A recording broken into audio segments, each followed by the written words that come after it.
여러분 안녕하십니까? 8월 12일 월요일 아침입니다. 출발 딜사이트 시작합니다. 박명석입니다. 지난주 참 다사다난했던 한 주였던 것 같습니다. 블랙 먼데이라는 오명을 쓰면서 급락으로 시작했던 것에 반해서 한 주 동안의 흐름을 보면 그 낙폭을 거의 대부분 만회하는 그런 흐름으로 나타났기 때문에 공포에 사는 게 정답이었을까요? 지난 한 주 동안만 보면 그런 흐름이 정답이었던 것 같습니다. 그렇지만 과연 이번 주 그리고 이번 달을 전체적으로 큰 틀에서 볼 때는 여전히 조금은 악재성 재료들이 좀 남아있다라는 평가도 나오고 있는데요. 그 배경에 대해서 오늘 브리핑 뉴욕으로 한번 분석해 보도록 하겠습니다. 자, 지난 금요일 뉴욕 증시 마감 상황 한번 보시죠. 3대 지수 모두 상승했습니다. 상승폭이 그렇게 크지는 않았습니다. 다우가 강보합, 그리고 나스닥이 0.5%, S&P 500도 역시나 0.5%가량의 상승으로 마무리가 됐는데요. 일단 앞서 말씀드린 것처럼 3대 지수가 블랙 먼데이의 어떤 그런 그림자는 많이 걷어냈습니다. 엔비디아가 약보합권에 머물렀지만 TSMC가 7월에 매출 호조를 기록하면서 1.5% 상승에 성공했고요. 그리고 일라이릴리 최근 들어서 강한 랠리를 이어가고 있죠. 5.5% 추가로 상승하면서 이틀 연속 급등세를 만들어냈습니다. 이런 흐름들을 만들어냈던 배경 체크포인트 하나씩 체크해 보도록 하겠습니다. 자, 첫 번째 체크포인트 먼저 한번 보도록 할까요? 첫 번째 체크포인트는요. 일단은 지수부터 한번 체크해 보시죠. S&P 500의 흐름인데 여기 제목에 나오는 것처럼 블랙 먼데이 별거 아니었나? 라는 생각이 들 정도의 그런 낙폭 축소가 나타났습니다. 8일 날 한번 좀 흔들거리기는 했습니다만 지난 8월 5일에 급락했던 부분들을 대부분 이렇게 메꾸는 과정에서 지난 한 주가 마감이 됐고요. 지난주 동안 그 시장을 좀 흔들었던 악재를 저는 크게 5가지 정도로 보고 있는데요. 첫 번째, 경기 침체 우려. 사실 경기 침체는 조금 과했잖아요. 그런 것들을 모두 인정하는 한 주가 됐던 것 같고, 두 번째, AI 거품론, 그리고 세 번째, 엔달러 엔캐리 트레이드 청산 우려, 이런 것들은 사실 끝난 건 아닙니다만 그래도 어느 정도는 시장에 반영이 됐다라고 보는 관점이 있었던 것 같습니다. 대선 변동성 그리고 또 중동 불확실성, 이 두 개까지 가미를 한다면 여전히 악재성 재료가 남아있다고도 볼 수 있을 것 같은데, 앞서 말씀드린 세 가지, 경기 우려, 엔달러 우려, 그리고 또 AI 우려까지, 이런 것들은 어느 정도 반영도 됐고 완화되는 그림이 그려졌기 때문에 이렇게 한 주 동안 블랙 먼데이의 낙폭을 모두 회복하면서 정리가 됐다라고 말씀드릴 수가 있겠고요. 그럼 앞으로는 어떨 것이냐, 다음 장 넘겨주시면 나스닥 지수에 대한 어떤 기술적인 분석이 좀 체크해 볼 필요가 있을 것 같습니다. 여기 보시면 일단은 이 급락이 당장 지난주만 있었던 게 아니잖아요. 지난주가 너무 컸기 때문에 그 충격이 좀 더 컸던 것으로 판단이 되지만, 지난주 월요일에 이 장대 음봉 자체가 좀 부담이 된다라는 분석이 나오고 있더라고요. 왜 그러냐면 여기 들어가 있는 이 노란색 박스가 사실 이 지난주 전까지는 어떻게 보면 지지선이었거든요. 여기 정도는 지켜주겠지라는 그런 믿음을 주는 구간이었는데, 여기를 이탈하면서 이제는 이 노란 박스가 저항선이 됐다라는 그런 분석이 나오고 있습니다. 그렇기 때문에 지금 여기서 다시 치고 올라가려면 다른 호재가 좀 있어야 되는데, 과연 그럼 이 5개의 악재 중 악재를 덜어내고 나서라도 호재가 있을까라는 생각을 하면 그건 또 애매하거든요. 물론 악재의 완화 자체가 호재라고 평가할 수도 있기는 합니다. 그렇지만 추가로 이걸 강하게 들어올릴 만한 호재는 없다는 점에서 이번 주가 굉장히 좀 중요하게 여겨질 것 같습니다.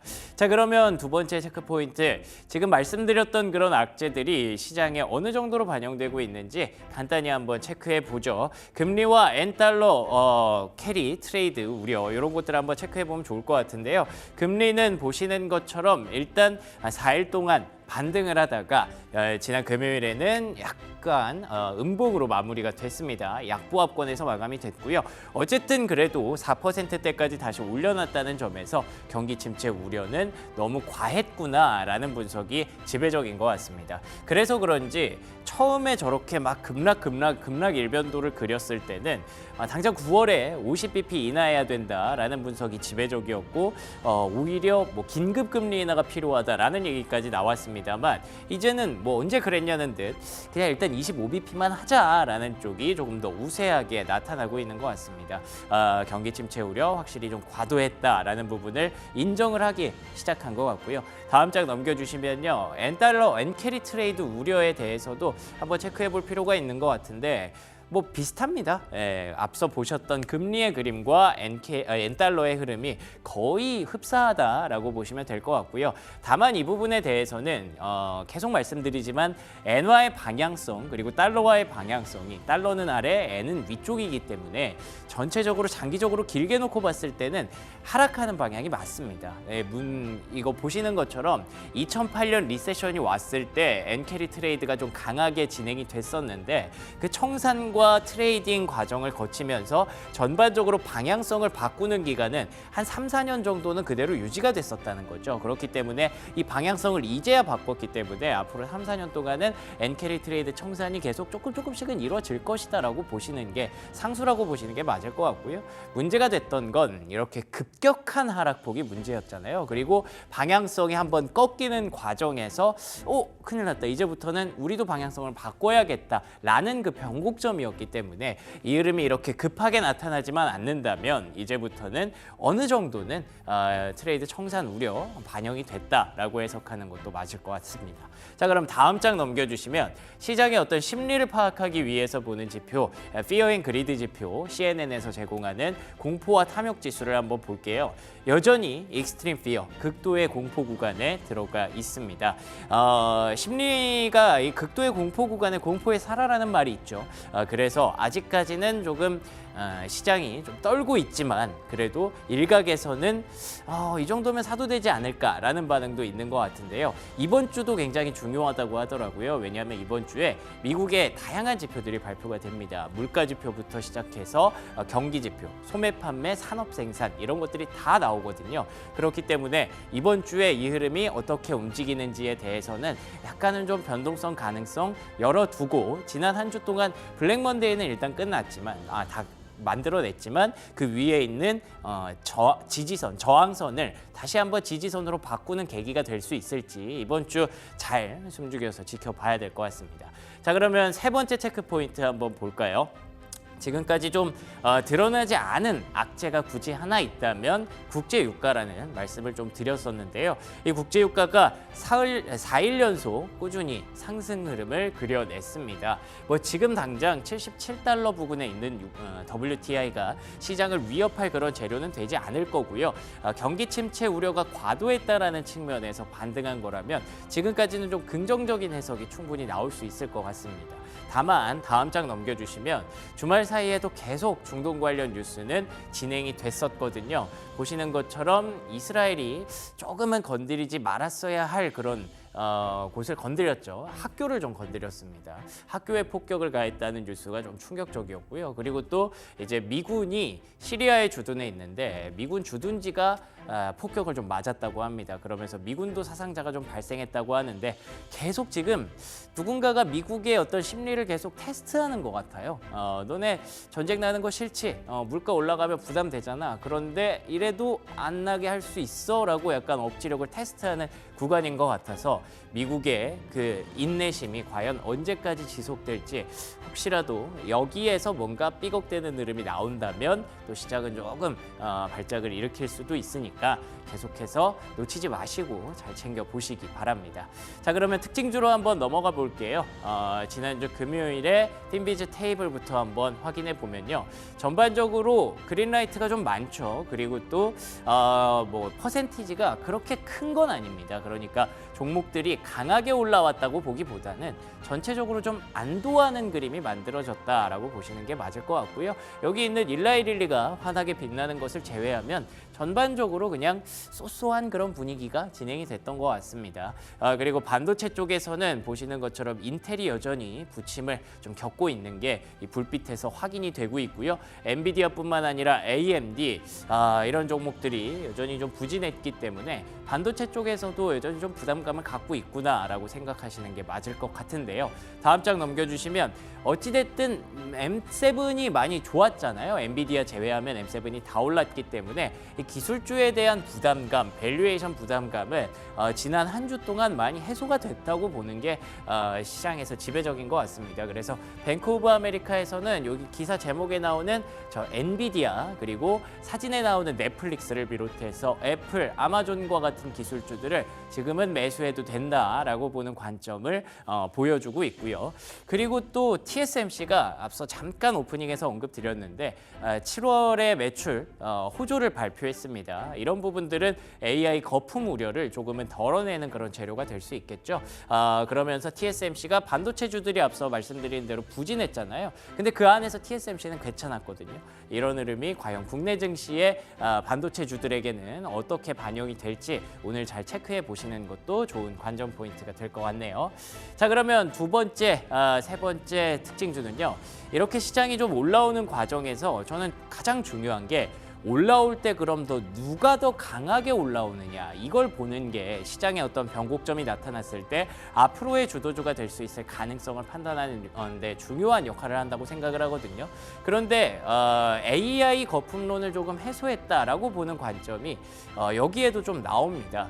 지난주에 정말 강했던 섹터였죠. 사이버 보안 섹터가 보시는 것처럼 ETF가 이렇게 $50 초반에서 $55까지 뭐 거의 10% 가까이 급등하는 모습들이 한 주 동안 진행이 됐고요. 그 안에는 보시는 것처럼 팔란티어 그리고 또 펠로알토 네트워크스 그리고 지난 금요일에 아카마이 테크놀로지스까지 이렇게 클라우드 보안 섹터에서 계속 강한 흐름이 좀 집계가 되고 있습니다. 요거는 그렇게 생각하는 게 좋을 것 같아요. AI 거품론에 대해서 어느 정도 뭐 일견 틀린 말은 아니지만 우리가 AI라는 큰 방향성이 틀렸다고 생각하지는 않잖아요. 근데 어쨌든 경기 침체 우려가 오면 빅테크 기업들도 뭐 AI 투자를 뭐 조금은 지금처럼 적극적으로 못할 수도 있지라는 우려도 충분히 이해하는 관점인 것 같습니다.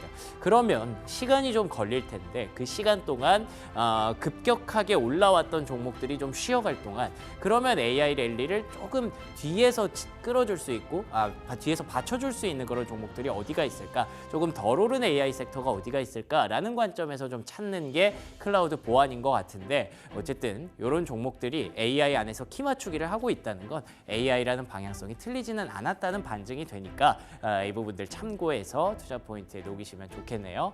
자, 마지막 특징주는요. 앞서 말씀드린 것처럼 시장이 올라올 때 또 강하게 돋보이는 상승률 기록했던 일라이릴리입니다. 뭐 개별적으로 이제 실적이라는 호재가 있었죠. 젯바운드와 마운자로 그러니까 비만 치료제가 여전히 강력한 모멘텀을 보여주고 있다라고 하면서 실적이 부진했던 노보노디스크까지 같이 끌어올리는 그런 작용을 했고요. 그리고 지난 금요일에 급등했던 종목 중에 스위트 그린이라는 종목이 있더라고요. 저는 좀 생소해서 찾아보니까 샐러드 파는 그런 기업이라고 하더라고요. 요즘 보면 동네마다 샐러드 가게 다 있잖아요. 그만큼 그 헬시 플레저라는 얘기가 많이 유행을 하고 있던데 약간 뭐 한 끼를 먹더라도 좀 건강하고 다이어트가 좀 될 수 있는 그런 식사를 많이 원하시는 분들이 많은 것 같더라고요. 그래서 이런 종목들이 올라가는 과정에서 비만 치료제 그러면은 뭐 이미용기기 화장품 이런 약간 좀 예뻐지고 싶은 그런 재료들은 여전히 시장에 좀 어필이 되고 있구나라는 관점에서 국내 증시 투자하실 때도 그런 관련 종목들 잘 챙겨보시면 아주 좋은 투자 포인트가 되지 않을까 싶습니다. 오늘 브리핑 뉴욕은 여기까지였고요. 조은주 캐스터와 함께 이어서 원자재 브리핑 이어가도록 하겠습니다. 네, 지난주 글로벌 시장 살펴보도록 하겠습니다. 원달러 환율은 3원 하락하면서 출발했는데요. 장중에 1,361원까지 저점 형성했고요. 11.9원 하락한 1,365원에 거래 마쳤습니다. 이 미국의 경기 침체 우려가 완화되고 있고 또 위험 선호가 회복되면서 우리 국내 증시 호조세도 원달러 환율에 영향을 미친 모습이고요. 글로벌 달러는 미 국채 금리가 4거래일 만에 내림세 보이면서 소폭 하락한 모습입니다. 10년물 국채금리도 한번 살펴보도록 하겠습니다. 전 거래일보다 하락하면서 3.94%에 거래 마쳤습니다. 폭락장이었던 시장 이후에 이 미국 10년물 국채금리는 4일간 정말 빠르게 반등했었죠. 그 상승폭이 무려 20bp나 됐었는데 또 이 상승이 너무 빠르다라는 말이 나오면서 저가 매수세 유입되면서 국채금리는 하락 마감한 모습이고요. 지난주 미국 재무부에서 10년물 국채금리와 30년물을 이 국채 입찰 수요에 있어서는 매우 약한 모습 보였지만 있지만요. 시장에서는 오히려 이 입찰 부진을 저가 매수의 기회로 삼는 모습입니다. 국제유가도 한번 살펴보도록 하겠습니다. 올 2월 이후에 정말 최저치까지 떨어졌던 국제유가는 다시금 상승세 보이고 있습니다. 1% 정도 상승하면서 76달러 후반대에 거래 마쳤는데요. 이 글로벌 수요의 회복세가 지속되는 가운데 주요 경쟁국들의 활동 재개가 이 원유 수요를 견인하는 모습이고요. 또한 오펙 플러스 국가들이 원유 생산을 이제 제한하고 있는데 이런 원유의 양이 제한적인 상황에서 여름철 이 여행 수요 증가가 원유 소비를 더욱 부추기는 모습입니다. 이어서 원자재 시황도 한번 살펴보도록 하겠습니다. 금값은 다시금 올라가고 있습니다. 미 연준의 금리 인하 예상과 중동 지역의 불안정한 정세가 이 금값 상승에 압력을 가한 모습인데요. 최근에 미국 경제 지표도 이 복잡한 양상 보이면서 혼란을 주었고요. 안전자산인 금에 대한 선호가 올라간 모습입니다. 은은 하락한 모습인데요. 구리는 다시금 올라가고 있습니다. 최근에 이 중국에서의 수입량 감소하면서 지속적으로 하락했던 구리값은 소폭 상승한 모습입니다. 이렇게 원자재 시황까지 살펴보았습니다. 이어서 프리미엄 미국 주식 시작하겠습니다.